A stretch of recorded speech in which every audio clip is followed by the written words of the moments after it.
Los bolillos o el encaje de bolillos es el desarrollo artístico más elevado de hilos trenzados. Está hecho de un gran número de hilos unidos por medio de alfileres a un mundillo de forma ovalada. Cada hilo se enrolla sobre un pequeño bolillo. El diseño, como en la realización del encaje de aguja, se dibujaba primero en un papel rígido o pergamino y cuidadosamente se extendía sobre el mundillo. A continuación, el patrón se pinchaba a lo largo del contorno del dibujo con pequeños alfileres que se introducían en intervalos cortos, alrededor de los cuales los hilos trabajaban para formar las diversas mallas y aberturas.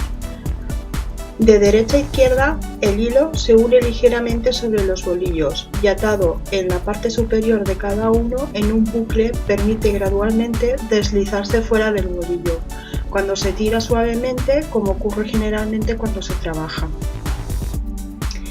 El encajero comienza mediante el entrelazado de los bolillos, que se utilizan en parejas, la colocación de los alfileres pequeños en todas las perforaciones y el cruce de los bolillos después de la intersección de cada alfiler. Alrededor de estos alfileres se forma el diseño, los hilos se cruzaban y se volvían a cruzar y pasaban por debajo y más de uno al otro con notable rapidez y precisión. Cuando toda la anchura de la gran pieza de encaje se lleva a cabo a la vez, el número de bolillos y el contacto sobre ellos es muy grande y el trabajo altamente costoso, pero es habitual trabajar cada ramita por separado, siendo estas unidas entre sí en forma de una tira, después por medio de una curiosa herramienta, hecha por un gancho llamado aguja de alfiler. Apenas se había inventado el encaje de bolillos, nunca antes había asumido valor casi incalculable, y vale la pena señalarlo que aunque después de siglos transcurridos, el valor de estos tejidos delicados forjados a mano no tiene ningún sentido disminuir su valor. A lo largo de los siglos XVI, XVII y XVIII y XIX, los patrones de los diseños de encaje de incalculable belleza han sido muy apreciados.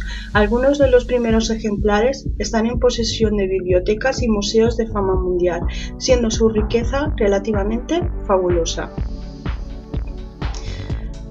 Por razón de las condiciones inevitablemente asociadas a su elaboración, el encaje debe seguir siendo siempre uno de los artículos más caros del comercio, pues no hay duda nada más raros o costosos que, sin embargo, estos morteros tejidos finos, delicados, sustanciales. Tal vez de todos sus compañeros, Venecia alcanzó la más alta competencia en la producción de encaje más hermoso.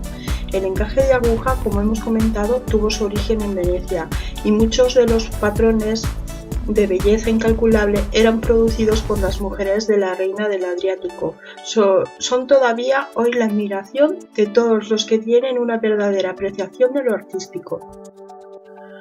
Venecia guardaba el secreto de sus métodos con celo cuidado y fue muchos años antes de que el mundo se familiarizó con la forma en que los diseños florales exquisitos, con su gran cantidad de adornos de menor importancia, fueron elaborados. Por lo tanto, Italia fue capaz de poner tributo, sobre todo, al mundo civilizado, y a sus arcas se enriquecieron a rebosar de los recibos de las ventas del encaje a Europa Oriental, Central y Norte. A propósito de la reivindicación de Italia a la invención de la punta de aguja, se ha afirmado que los italianos derivaron originalmente el arte de la costura fina de los refugiados griegos en Italia, mientras que otro autor afirma que los italianos están en deuda con los sarracenos de Sicilia por su conocimiento.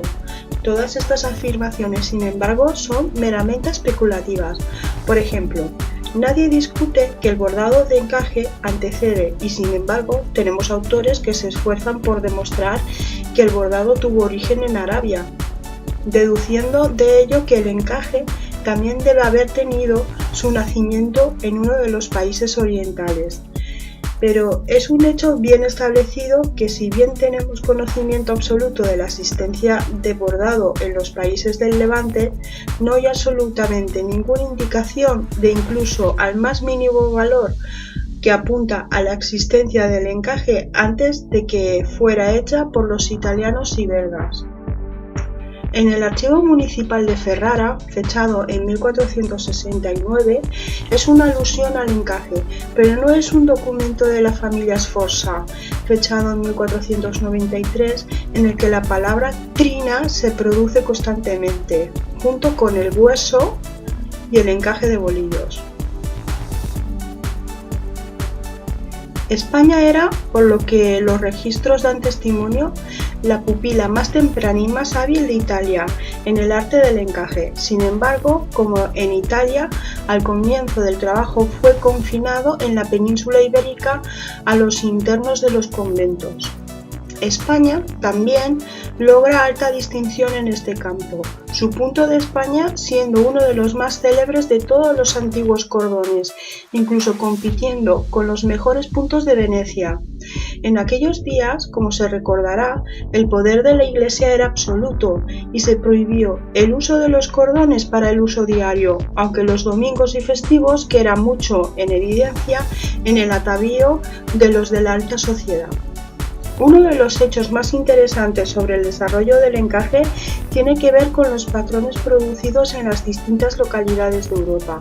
Al principio, el número de diseños era necesariamente limitado, pero a medida que la industria se desarrolló y se extendió, y a medida que los trabajadores se hicieron más expertos y artísticos, hubo un impulso incontrolable de romper con los diseños convencionales y evolucionar nuestros patrones. Entonces también había algo de espíritu y orgullo detrás de este movimiento. Una especie de patriotismo local. Sí, así se puede llamar. El belga, el español y el francés no se conformaban servilmente a imitar diseños italianos y, ansioso de ganar un nombre por sí mismos, se dedicó a producir nuevos efectos que pudiera identificar de inmediato con el lugar de su origen. Así fue también que varias ciudades y pueblos de Italia, Francia, Bélgica, España y en otras partes trataron de establecer por sí mismos un producto individual de gran excelencia que daría a la ciudad o al pueblo prestigio y renombre. Esto explica los diversos nombres que fueron dados a distintos tipos de cordones hace cientos de años y que todavía obtienen designaciones como por ejemplo Aleson, Valenciennes, Chantilly, Honiton, Arras, Villot, Génova, Florencia, etc. Otro hecho digno de registro es la de todos los diseños casi innumerables que se han dado en el mundo desde el nacimiento del encaje, que ha producido algunos uno o dos características que le dicen tan claramente como si se expresan en las palabras que cada uno de estos diseños se hizo en algún periodo particular de la historia.